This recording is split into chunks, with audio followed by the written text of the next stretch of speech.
Wir betrachten das jetzt rein aus einer stiftungsrechtlichen Perspektive.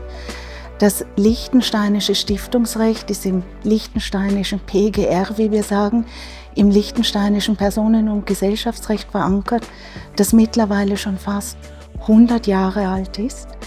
Und das PGR ist durch eine große Liberalität geprägt. Das heißt, der Stifter kann im Bereich des gesetzlich Möglichen seine Ideen verwirklichen.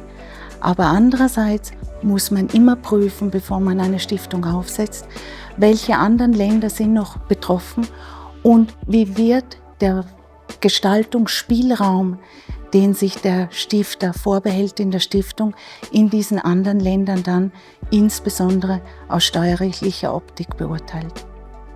Aber grundsätzlich ist es möglich, dass der Stifter auch verschiedene Zwecke in diese Stiftung einbringt. Wir haben einerseits privatnützige Stiftungen, das heißt, die verfolgt einfach private Zwecke, zum Beispiel den Unterhalt einer bestimmten Familie. Wir kennen alle die Liechtensteinische Familienstiftung. Dann haben wir eine gemeinnützige Stiftung, das heißt, wenn die Stiftung Zwecke des öffentlichen Wohles verfolgt. Aber es ist aufgrund des liechtensteinischen Stiftungsrechts auch möglich, dass ich diese Zwecke gemeinnützig und privatnützig in einer gemischten Stiftung kombiniere.